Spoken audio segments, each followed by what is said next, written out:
Welcome to this explainer. Today, we're skipping past the basic energy work 101 stuff and jumping straight into mapping out the intricate, esoteric architecture of group healing.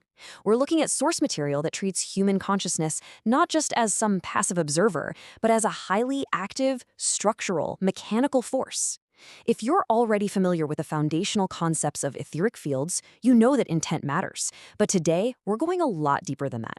We're closely examining the specific, step-by-step blueprints of how abstract, focused intention is theoretically engineered to literally move from the mind of a healer into the physical reality of a patient. So, settle in, take a deep breath, and let's carefully trace the geometry of this fascinating, esoteric practice together. Okay, let's dive into this profound definition that our source material grounds us in. Visualization is the etheric externalization of the creative imagination. I really want you to think about the weight of that phrase for a moment.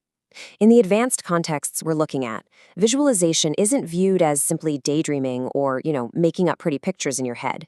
It's treated as a highly active mechanical building process. The word etheric refers to that subtle, unseen energetic framework that directly underlies and informs our physical reality. So when the text talks about externalization, it literally means taking the raw, malleable power of your creative imagination and projecting it outward to construct an actual structural reality on an energetic level. You're forging physical pathways of light with your focused mind. Now, this kind of active building requires a very specific alignment phase, which brings us to Rule 3, the mantram. Before any of that energetic architecture can be successfully constructed, the builders absolutely must be in sync. We're transitioning right here from abstract philosophy into grounded, unified group intention. In this esoteric framework, a mantram functions as a highly specific technology of consciousness. It's a vocalized formula entirely designed to lock the frequency of the group into one single resonance. It's kind of like tuning a whole orchestra of individual instruments to the exact same pitch. It ensures that before a single drop of energetic light is directed outward, all the healers are vibrating at an identical harmonious frequency, creating the unified energetic field that acts as the required foundation for the whole operation. The source text gives us a very explicit instruction. It says Rule 3, then say the following group mantram. With purity of motive, inspired by a loving heart, we offer ourselves for this work of healing. This offer we make as a group and to the one we seek to heal. Just let the resonance of that commitment settling for a second. This is a spoken contract. It's a deeply conscious decision to step entirely out of your individual ego and move into a space of absolute selfless service. Uttering this establishes the necessary energetic parameters, ensuring the space is fundamentally sealed by the collective agreement of every single practitioner involved. Now, what's really interesting about this is how that dedication deconstructs into 3 explicit structural requirements for the healing offering. First up, we have purity of motive. This means the healer has to completely detach from personal gain, from ego, or even from the desperate attachment to the outcome of the healing itself. You see, attachment to the outcome actually creates an energetic drag, a tension that disrupts the free flow of the work. Second, inspired by a loving heart. Love, in this particular esoteric science, is treated as the actual fuel, the magnetic, energetic propellant that carries the healing force. And third, it's offered as a unified group. The immense power here doesn't come from a solo endeavor. It's generated by the multiplier effect of a unified collective directing their focus as one single, cohesive entity. As that vocal commitment settles, we enter what's called the linking process. Imagine the geometric space between the healers shifting as lines of living light literally begin to appear, glowing brighter and brighter. This is exactly where that creative imagination we defined earlier is actively, mechanically put to work. The healers are now consciously visualizing the energetic architecture that is going to carry the healing force. It is a moment of profound, quiet focus.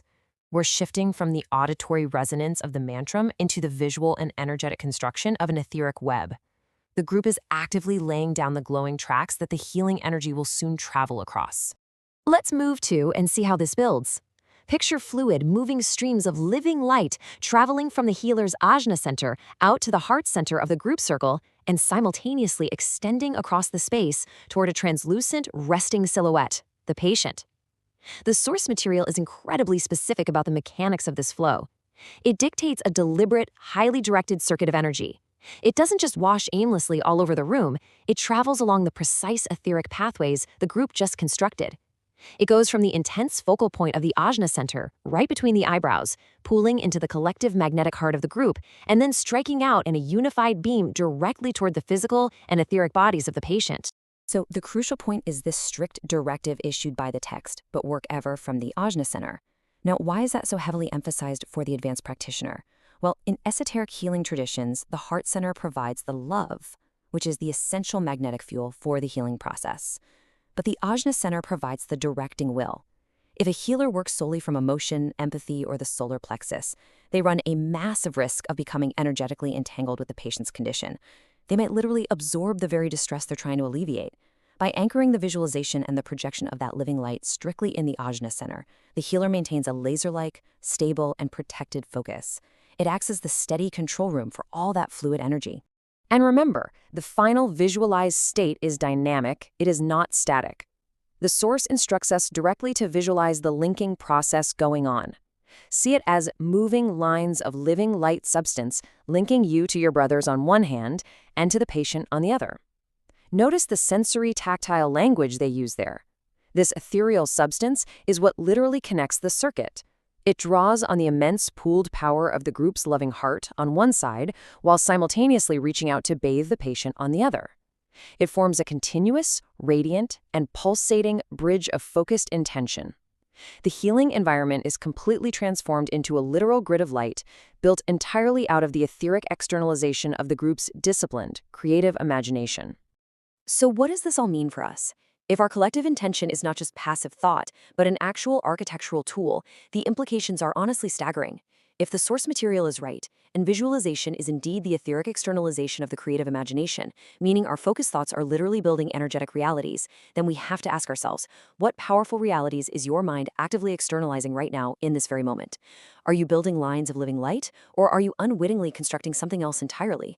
It's a profound lens through which to view the immense, largely untapped power of our own focus and intention.